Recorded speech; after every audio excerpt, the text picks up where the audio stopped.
Koçların Mekanı'na hoş geldiniz. Bugün çok kıymetli bir Merhaba. konum var. Rukiye Hanım'la birlikteyiz. Hoş geldiniz Rukiye Hanım. Merhabalar, hoş bulduk. Nasılsınız? Teşekkür ederim. Siz nasılsınız?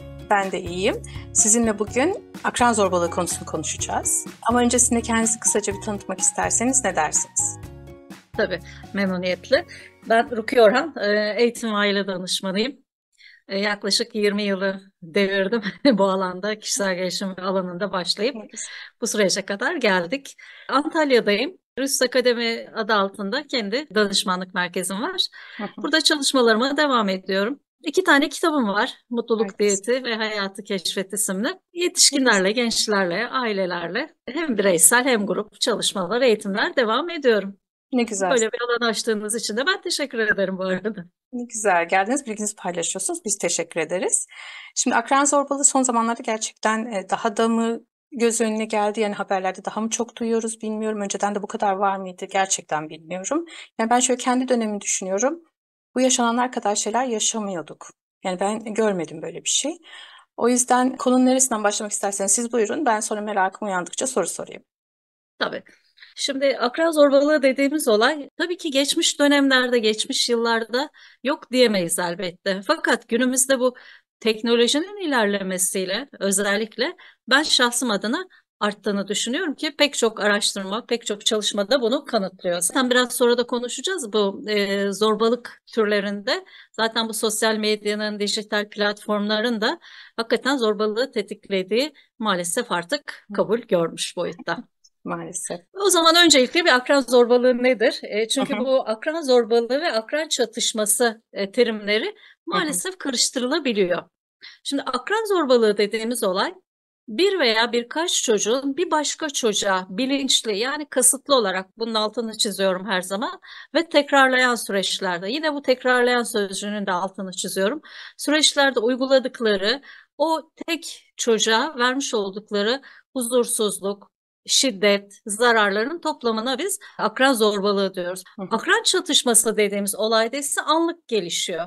Zorbalıkta az önce tanımda söylediğim gibi bir süreklilik vardır ve bilinçlilik vardır.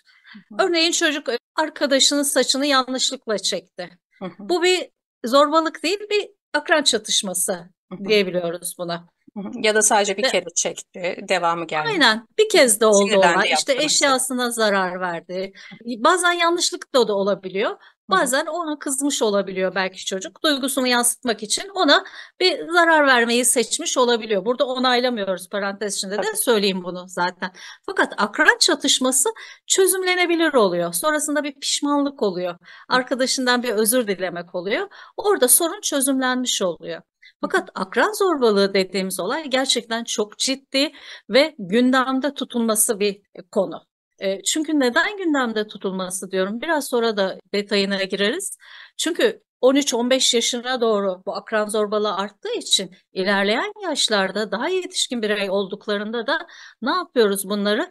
Şiddete meyilli, işte kadına şiddeti, hayvana şiddeti, doğaya şiddeti daha da yapan bireyler haline gelmiş olabiliyorlar. O yüzden bu akran zorbalığı hakikaten okullarda, ailelerde yine biraz sonra ona da gireriz. Mutlaka ve mutlaka göz önünde bulundurulması gerekiyor ve yapılması gereken her neyse tedbirler, önlemler, eğitimlerin alınması gereken bir konu. Ben bu arada teşekkür ediyorum bu konuya sizin de parmak basarak konuşma fırsatı verdiğiniz için. Ne demek çok kıymetli gerçekten dediğiniz şey çok önemli. Çünkü toplumu oluşturan bireyler küçük yaşlarda o zaman bu ayrımın yapılması yani orada yapılan şey bir zorbalık mı yoksa dediğiniz gibi bir çatışma mı? Bu ayrım ne kadar küçük yaşta belirlenirse ve zorbalık diye belirlenen konu üzerinde durulursa o zaman belki ilerideki bireylerin elimine edilmesi, ilerideki şiddet olaylarının elimine edilmesi sağlanabilir diye düşünüyor musunuz? Aynen katılıyorum. Çok da güzel söylediniz zaten. Yine çok güzel bir araştırma var bu konuda yapılan zaten. Hayvana şiddet uygulayan çocukların küçük yaştan itibaren hayvan sevmeyen, onları iteleyen, kakalayan çocukların da okul dönemlerinde zorbalığa da daha meyilli oldukları ve ilerleyen yaşlarda da daha büyük şiddetlere sebebiyet veren bireyler olduğu zaten bununla ilgili çalışmalarda da araştırmalarda da görüyoruz zaten. Konu kimlerin zorbalığa meyilli olduğuna girmişken izninizle o konuya da bir giriş Evet, yapmak yani istiyorum. bu zorbalık yapan çocukların aslında kimler olduğu ya da zorbalığa uğrayan çocukların kimler olduğu ya da dediğiniz gibi o zorbalık yapan çocukların ailesi nasıl tipler diye aslında bunlar herhalde içinde ayrılıyor. Siz Tabii anlatırken öyle tabii. anladım. Aynen, aynen. Şimdi zorbalık dediğimiz olay zaten temelinde hem sosyolojik hem psikolojik pek çok konuyu kapsayan bir olay. Hı hı, Maalesef ebeveynlere baktığımız zaman bunu sanki bir ergenliğin süreci, ya ne olacak işte çocuklar zaten kavga eder, 2 gün sonra barışır boyutunda bakıyorlar. O yüzden genelde bütün konuşmalarımda tanımdan girmeye çalışıyorum. Yani olayları sadece bir akran çatışması boyutunda algılayabiliyorlar. hı hı, O bağlamda zorbalıkla çatışmanın ayrımını çok iyi belirlemek lazım. hı Peki hı. neden çocuklar buna sebebiyet veriyor diye işin temeline baktığımızda her zaman hepimizin bildiği gibi ne diyoruz? Eğitim ailede başlıyor.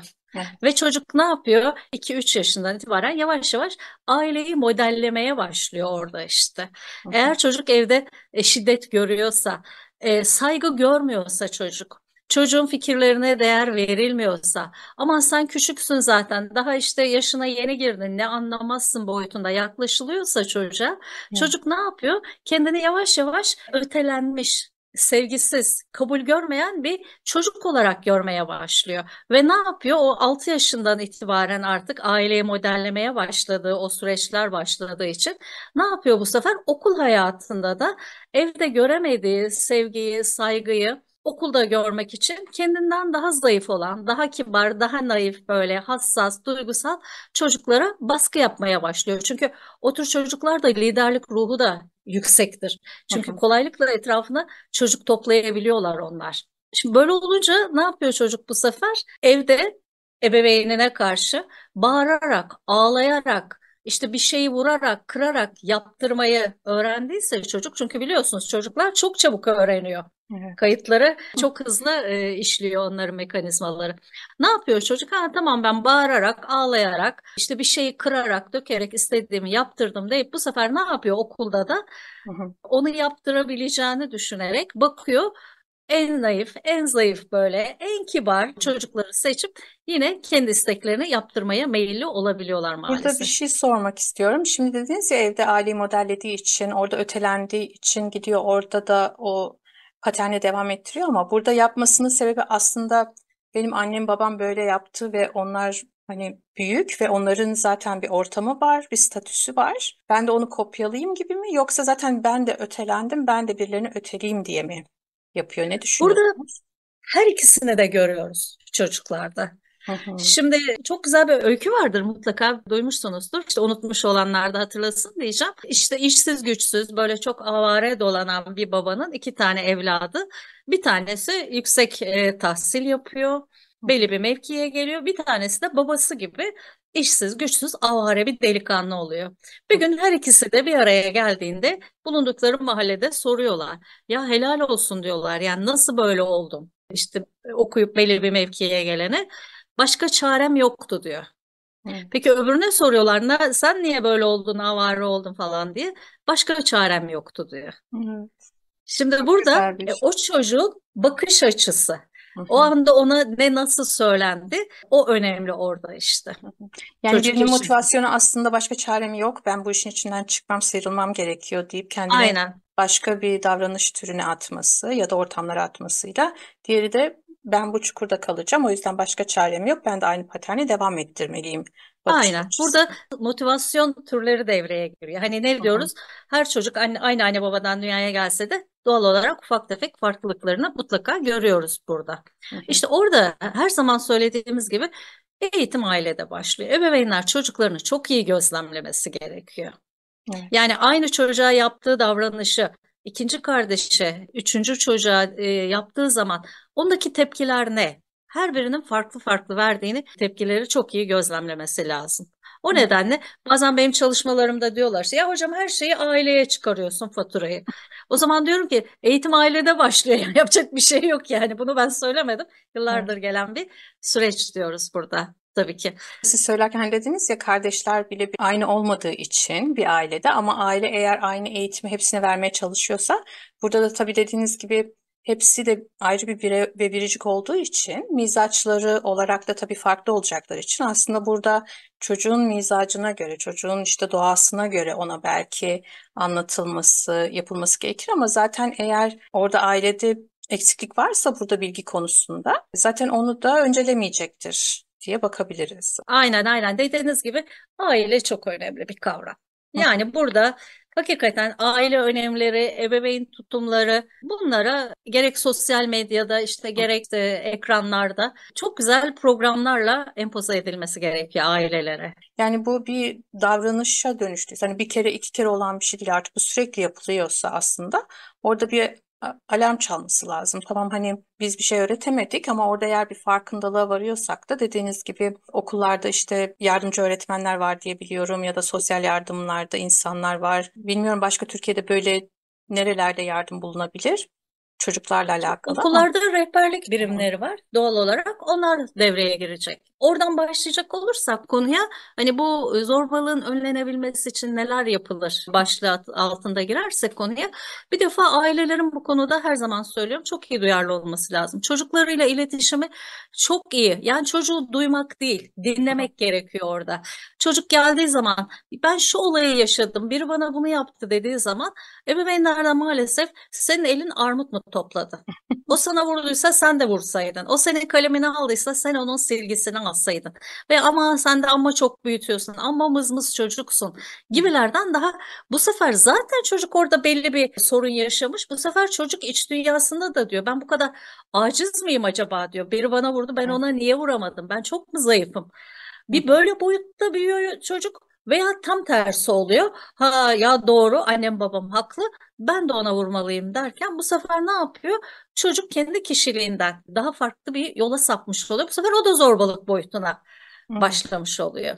Evet. Burada yani hem zorbalığa uğrayan çocuğu ele almak gerekiyor hem de zorbalık yapan çocuğu. Yani burada zorbalık yapan çocuk ne çok kötü çocuk Hı hı. onun ailesi çok kötü ne de zorbalığa uğramış olan çocuk mağdur, onun ailesi de çok iyi. Hayır, böyle bir ayrımı ben kendi adıma kabul etmiyorum. Her iki ailede de sorun var, her iki çocuğun gelişiminde de sorun var. Hı Çünkü bugün mağdur dediğimiz o çocuk özgüveni eksik bir çocuktur. hı. Kendini ifade edemiyordur. Hayır demeyi bilmeyen bir çocuktur. Hani helikopter aile, helikopter anne baba diyoruz ya. Hı hı. Onun etrafında anne baba döndüğü için çocuk yaşı ilerledikçe dış dünyaya adapte olmakta zorlanıyor bu sefer çocuk. Evet. İş hayatına girdiğinde başarısız oluyor. Farklı sosyal gruplara girdiğinde kendini ifade edemiyor. Daha büyük zorbalıklara maruz kalabiliyor. İçine kapanabiliyor. Daha depresif haller yaşayabiliyor. Evet. Dediğim gibi o ailenin de ele alınması lazım. Bu mağdur, bu zavallı bu pozisyonda bakmamak lazım. Evet. Veya zorbalığa uğrayan çocuğun ailesi. O helal olsun ya benim çocuğum ne kadar da her dediğini yaptırıyor. Böyle bakan aileleri de görüyoruz maalesef. Aferin oğlum ya eline sağlık, koluna sağlık. Bak benim oğlum kızım işte tuttuğunu koparıyor.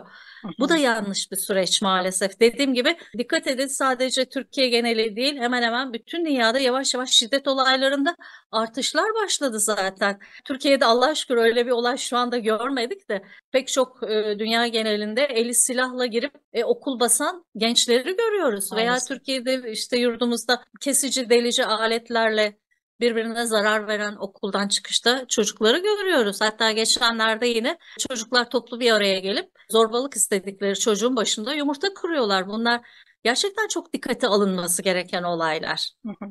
Özellikle de bu konuyu hani anlatalım istememin sebebi çocukların ailelerine de artık çok şiddet uygulamaya başladığını görüyoruz. Çünkü dediğiniz gibi bir zaman belki o çocuk kendini ifade edemiyordu, baskılanıyordu ve ailesi senin elin armut mu tutuyordu diye en sonunda belki işte teenage yaşlarına geldiğinde o çocuk geri dönüp annesini, babasını onlara da şiddet uygulayabilir hale geliyor kendi gücünü eline aldığı Aynen öfkesini onlardan maalesef. almaya başlıyor bu sefer. Ya beni diyor çok diyor etrafımda döndünüz beni dış dünyaya hazırlamadınız diyor. Hı Ya hı. da diyor ki benim böyle bir şiddete meyilli birey olmamın sebebi siz oldunuz diyor bu sefer. İki tarafta da öfke doğmuş oluyor aileye karşı bu sefer. Maalesef. Evet. O zaman Günümüzde de biliyorsunuz bu teknoloji ilerledi. İşte bu diziler, filmler derken Hı hı. sonra aile içi iletişim, her zaman söylüyorum, eğitim konusu hakikaten her yerinden bir şey cımbızla çekseniz bile çok derin konular burada. Evet. Çocukların ekran bağımlılığı biliyorsunuz, yasaklı maddelere yönelmeler, yani Daha bir çocukların sürü belli bir başlık hedefinin altında aslında olmaması. bir sürü program Aynen, yapılabilir bu konuda. İnşallah sizin aynen, aynen. vaktiniz olur yaparız. Ama şimdi biz tekrar konumuza dönelim. Siz Tabii. kaldığınız yerden anlatmanıza devam edin. Tamam. Şimdi zorbalık dediğimizde bunun tabii pek çok türünü görebiliyoruz Hı çocuklar hı. arasında. Bu arada en fazla zorbalığı gördüğümüz yaş grubu da 7 ile 15 yaş arası daha yoğun. Tam böyle artık hani ergenliği de tam yoğun yaşadıkları bir döneme rastlıyor. Biliyorsunuz ergenlerle iletişim de çok önemli. Çocuk kabul görmüyorsa, en başta söylediğim gibi, kabul görecek başka mecralara gitmiş oluyor. Tabii bu arada zorbalığı da sadece okullarda görmüyoruz. Farklı platformlarda, parklarda olabiliyor, okul dışında, mahallede olabiliyor, siber zorbalık olabiliyor. Biraz sonra örneğini vereceğim gibi. Bunu 4 ana grupta topluyoruz. Bir tanesi sözel zorbalık dediğimiz. Ne yapıyor çocuk? İsmiyle alay ediyor. İşte ona lakap takıyor, onun yürüyüşünü taklit ediyor. İşte onu sözle onur kırıcı bir takım lakaplar takabiliyor kendince. İşte memleketiyle alay edebiliyor. Hı hı. Veya fiziksel zorbalık dediğimiz, işte bir ona vurma, kırma, darp etme gibi sosyal zorbalık görüyoruz. Mesela çocuğu gruba almamak, onu yalnız bırakmak veya çocuk bir grubun içindeyse onu o gruptan dışlatabilmek, attırabilmek için diğerleriyle ortaklık kurmak. Ve en önemlisi de son zamanlarda yaygın olan siber zorbalık dediğimiz, işte bu çocukların sosyal medyadaki veya normal kamerasıyla çektiği bir fotoğrafı ondan izin almaksızın kendi sosyal medyalarında yayınlamak veya arkadaşı yayınladıysa ona zorbalık uğruna altına onunla alay eden bir takım yorumlar yapmak Evet. veya onu rencide edici yorumlar yapmak bugün. İşte burada ebeveynlerin, her zaman söylüyorum, çocuğuyla iletişimi çok önemli.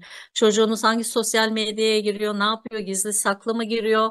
Maalesef. Çünkü orası Bu artık arada onların dünyası olduğu için dediğiniz gibi oraya konan bir resim, oradaki bir yorum onların bütün hayatını o kadar etkiliyor ki.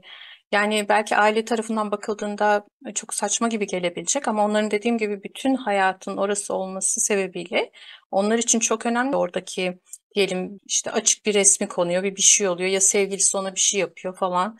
Gerçekten oralarda çok uyanık olmak, gözlemek. Çünkü artık onların dünyasının orası olduğunu, onların sokakları oralardan geçtiğini, bizim sokaklarımızda yürümediklerini biraz algılamak gerekiyor. işte burada yine aileyle çocuğun iletişimi devreye giriyor. Hı hı. Yani çocuk kendini ifade etmeyi beceremiyorsa Hı hı. yine dinleyin orada. Sonuçta anne baba olarak belki onun bir kelimesinden bir şey kapacaksınız. Çocuğunuz okuldan geliyorsa harcaması artmaya mı başladı acaba? Belki okulda o çocuğa zorbalık yapan kişi, işte bana kantinden şunu almazsan sana bunu yaparım diyor. Çocuk garibim korkudan ne yapıyor? Ona o parayı, o bedeli veriyor. İşte anne babanın burada o konuda dikkatli olması lazım. Hı. Çocuğunun üstü başı çok dağınık mı geliyor? Son zamanlarda çocuk içine mi kapandı? Uykusunda mı düzensizlik var? Kabuslar görerek uyanıyor mu? Veya okula mı gitmek istemiyor? Okula mı gitmek istemeyen ebeveynlere baktığımızda da, ya işte zaten o şu dersi sevmiyor, bu hocayla anlaşamıyor. İşte zaten bu tembel. Hemen o kelimelerle yakıştırılma yapılıyor. Hı hı. Bunun temeline inmek lazım. Belki çocuğun orada yaşadığı bir sorun var orada, Hı. bilmediği Hatta ailenin. öğretmenden bile haz almıyorsa ben niye öğretmenden haz almıyor diye sorgularım yani. Orada ne İşte var diye orada sorgularım. aynen, aynen, yani burada direkt çocuğu suçlamak, işte zaten sen tembelsin Hı. gibi, maalesef yanlış. Bu sefer çocuk ne diyor? Ha, ben zaten tembelim herhalde, en iyisi gitmeyeyim, zaten ailemin gözünde böyleyim. Öbür olayı da bunlar görmüyor diyor bu sefer. Hı. Ne yapıyor? Belki çok iyi geleceği olan bir çocuğumuzu ne yapıyoruz orada? Maalesef kaybetmiş oluyoruz işte. Tabii burada yine sosyal medyalar, filmler, diziler, bunlar da çok önemli. Oturup da anne babayla hala otur filmi izleyen, dizileri izleyen, maalesef 3-5 yaşında çocuklarımızı görüyoruz veya ergenlerimizi görüyoruz. O dizileri seyretmek yerine çocuklarıyla kaliteli zaman dediğimiz, hani açılımı her aileye göre değişir. Orada bir sohbet olabilir, bir konu olabilir, bir gündem olabilir. Onu çocuğunuzla konuşmak yerine oturup o dizileri kovalamak, işte evin düzenini ona göre ayarlamak, maalesef yanlış tutumlardan bir tanesi oluyor. o Kaliteli zaman bağlamda. dediğiniz şey aslında çok kıymetli. Burada mesela oturup illa baş başa sohbetten öte eğer diyelim televizyonda bir şey bakılacaksa bile orada mesaj içeriği olan bir dizi veya bir film ortaklaşa bakılarak oradaki mesajların altı çizilerek belki izlemek bile bir kaliteli zamana giriyor. Yani ben çok Aynen hatırlıyorum aynen kendimden bir içeriğine konu bakarak üzerine tabii mesela tabii. saatlerce konuşabiliyoruz oğlumla. Çünkü oradaki olan işte oradaki karakter çıkarımları, bu niye bunu böyle yaptı, bu niye bunu böyle yaptı. Çocuk o zaman mesela Aynen. kendinde de gözlemleyebiliyor. Ben bunu niye yaptım Aynen. gibi. İşte ailenin orada işte film günleri yapabilirler. Hı Nedir, hı, aile önceden bir izler o filmi veya onunla ilgili bir yorumlara bakar. Ha, hakikaten bu benim çocuğumun gelişimine de katkı sağlayacak, hı benim hı, gelişimime de katkı sağlayacak, farklı bir pencere açacak diye. hı hı, O tür filmler de izlenebilir hı hı, birlikte. hı Yani bu ailenin dediğim gibi tutumuna bağlı. İlle gidip de bir ıvır zıvır bir yerde, farklı bir yerde bedel ödeyerek yemek olmayabilir. hı, Evde işte tostunu yapar, neyse böreğini, çöreğini yapar. Birlikte dışarıda çayını koyar termosuna. Orada da hı kaliteli zaman geçirilebilir işte. Maalesef ama günümüzde çağımızda işte anneler, babalar birazcık yoğun çalışıyoruz mazeretine sığınarak. Ben yorgun geldim, işte baban yorgun geldi, annen yorgun geldi. Hadi sen de git odana çekil. Maalesef çocuk ne yapıyor zaten? Çünkü o çocuğun bir aidiyet duygusunun gelişmesi lazım orada. hı. Ya izlediği diziden bir kahramanı kendine ediniyor ya da dediğimiz gibi sosyal medyadan çok farklı birileriyle iletişim geçebiliyor maalesef bununla ilgili. Oyunlar oynayabiliyor sizlerin de bildiği gibi. Evet. Olaylar intihara kadar gidebiliyor veya bu zorbalığa uğrayan çocuklarda da bunu görüyoruz yani. Yani Maalesef orada hayatını mesela kaybediyor. gerçek hayatta uyguladığı zorbalığı internette o da başkalarına uygulayabiliyor. Ya da işte bir kötü yorumlar yaparak, işte kendi kimliklerini saklayarak, başka isimler altında internette var olarak aslında hem kişilik bölünmesine hem de içlerinde belki çıkaramadıkları duyguları bir şekilde çıkarmaya çalıştıklarını görüyoruz. Evet. Maalesef. İşte burada ebeveynlerin dikkat etmesi gereken konu, en önemlisi o çocuklardaki özgüveni sağlamak. Hı hı, Maalesef bu kelimeyi de bazen tam oturtamıyoruz yerine göre. Şimdi özgüven dediğimizde ille çocuk otobüste yolculuk yapıyor. Otursun, yaşlı mı geldi, hamile mi geldi? Oh ne güzel ya, benim oğlum bak kendi rahatını her yerde koruyabiliyor. Ha, bu doğru bir davranıştı. Bu özgüven değil. Veya ulu orta bir toplulukta kalkıp bağırmak, çağırmak. Bunlar bir özgüven değil. hı hı. Bilip bilmediğini konuşmak, bunlar özgüven değil. Bizim özgüven diye baktığımız olay, senin o andaki var olan olaydaki sorun var mı yok mu? Sorun varsa ben nasıl çözüm üretebilirim? İşte bu özgüvenin temel taşlarını oluşturuyor zaten. Harika bir Otobüse tanımlama bindi diyelim. yapıyorsunuz.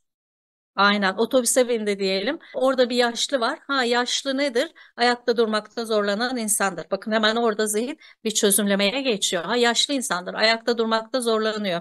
Nedir? Ben okuldan geliyor olsam da ben ayakta durabilirim. Kalkıp benim ona yer vermem. Yani bu en basit bir özgüven göstergesidir aslında. Evet. Hem de Ama maalesef değerlere dediğim atıfta bulunan çok kıymetli bir şey. Bir de özgüven aynen. dediğiniz gibi işte orada bağırdı, burada çağırdı değil ama gerçekten kendinden üstte gördüğü birinin önünde de gerçekten o olayda kendi hakkını savunabiliyor mu? Kendi doğruluğu üzerine konuşabiliyor mu? Şiddete başvurmadan. Buralarda Veya hayır diyebiliyor mu işte? sınır Bir de çizebiliyor hayır mu? diyememe bizde maalesef, hani diyoruz ya, ailede çocuk kabul görmediği için her şeye tamam, evet, yeter ki insanlar beni sevsin. Hatta bu nedir, büyüklerin bile sorunu hayır diyememe gibi, maalesef Çok. öyle bir yapı var. Neden? İşte o çocukluktan gelen işte. Evet. Bakıyoruz bazen kutuplaşma da olabiliyor. Ya her şeye hayır diyen bir kesim olabiliyor ya da her şeye evet diyen bir kesim olabiliyor. Maalesef o dengeyi kurabilen işte burada hep özgüven dediğimiz olay devreye giriyor maalesef işte. Güzel bir şey söylüyorsunuz. Onu da altını çizelim. Şimdi çocuklara mesela diyor aileleri işte kendini var et, orada görün, kendini göster dediği yerde dediğiniz gibi kendi büyüklük hallerinde aslında yapmıyorlar. Sadece bir komşu ya da bir işte gruptan dışlanma korkusuyla kendi fikrini söyleyemiyor. Yok gibi görünüyor. Yani bunu da en çok ben şeyde görüyorum. WhatsApp gruplarında insanlar o kadar çekingen ki bir şey soruluyor mesela kimse cevap vermiyor. Çok acayip. İşte Kimsenin fikri mi yok? Yok ama fikirlerini söylemeye cesaretleri yok. İşte o Yani el alem var ya, bizim bir meşhur el alem, evet, aman ne der ne der ne der, işte burada o evet. özgüven, burada işte zayıflığı zaten en basit gördüğümüz nokta. Ama Veya baksak o diyelim ailelere çünkü benim mesela içinde olduğum gruplarda işte yok yöneticilermiş, İK'larmış, bilmem nelermiş. Hep böyle güya okumuş insanlar var ama hiçbiri o konu hakkında bir fikir beyan edemiyor. Ama dediğim gibi baksanız kendi çocuğuna belki iletişim dersi verir. İşte şöyle davran, böyle davran, işte şöyle İşte yap gibi. örnek veya Zoom toplantıları yapıyoruz işte Evet, sizin de aynen. yaptığınız gibi. Bakıyorsunuz 100 kişi varsa 5 kişinin kamerası açık. Evet, Aman ben görünmeyeyim. Aman ben görün. bilinmeyeyim. Hani Evet. burada kendini ifade edememek, kendini göstermemek o da bir özgüvensizliğin göstergesi. Tabii ki çok özel durumun olabilir. Onlar istisna ama orada tutup da 90 kişinin, 95 kişinin de bir mazereti yok herhalde. Aman Ya da ben duyulmayayım. kameranızı açmasanız bile orada bir fikir beyan etmeniz. İşte şu an kameramı Aynen açmıyorum ama bu sesim konuda bir şey duyulmasın. Tabii konuşmak tabii. istiyorum. Şu fikri söylemek istiyorum. Bu katkıyı yapmak istiyorum. Evet, çok denk geliyoruz. Ben ücretsiz atölyelerde yaptığım için Aynen hep geliyorlar. yaşandığımız işte Ya süreçler direkt o üç örnek beş o kişi yüzden konuşuyor, geldi. diğerleri dinlemede kalıyor ve gidiyor. Ve ben bunu da şey söylüyorum zaten. Yani bunun siz hayatın içine katılmadığınız sürece burada duyduğunuz hiçbir şeyin size bir katkısı olmayacak. Boşuna zaman harcıyorsunuz. Çünkü aç Ben televizyonda izle onun gibi bir şey yani. aynen. Ben hep şunu söylüyorum. Hani bilmek yapabilmek deriz ya her zaman. Evet. Şimdi kendini ifade etmenin doğru ve önemli bir şey olduğunu biliyor. Herkes biliyor bunu. Duygularını, düşüncelerini. Fakat icraata geldiği an onu yapabilmek işte özgüvendir burada. O yüzden Burada o yine zaman bunu aileler. söylerken de aslında akran zorbalığını konuşurken de aileler gerçekten kendilerine de bir dönsün baksın. Çocuğuna konuşmadan önce kendisi üstünden 2 kere bir geçsin ve ona göre belki bir adım atmaya başlasın diye de bir Aynen mesaj işte. verebiliriz. Aynen evde çocuk fikrini beyan edeceği zaman ya sen sus anlamazsın zaten. Hı hı, Çocuk bir şeye hayır dediği zaman ne demek hayır ya benim kararıma itiraz mı ediyorsun? hı hı, hı Bu hı, sefer ne oluyor? Çocuk okul hayatında da her şey evet diye hı hı, biri şunu bana ver dediğinde vermek zorunda kalıyor. Bana işte her dediklerine uymak zorunda kalabiliyor maalesef. O yüzden ısrarla diyorum ya her şey eğitim ailede başlıyor. Önce ebeveynler kendine dönüp bakacak. Şimdi çalışırken gençlerle çalışırken işte aileyle geldiklerinde işte hocam diyor biz diyor sınava gireceğiz de şimdi biz sınava gireceğiz de. Burada sınava diyorum ki kaç kişi giriyorsunuz sınava? Diyor işte oğlum girecek, kızım girecek. hı Veya adını soruyoruz. İsmini öğrenebilir miyim? Hemen orada anne veya baba devreye giriyor. hı, İsmimiz bu, ismi şu. Ya çocuğun orada kendini ifade etmesine bile izin izin yok. Bu çocuk kendini ilerleyen süreçte nasıl ifade edecek işte? evet. O yüzden akran zorbalığı dediğimiz olay birdenbire o çocuk çok kötü, herkesi dövüyor, kırıyor. Ay bu kadar ne kadar masum bir çocuk işte.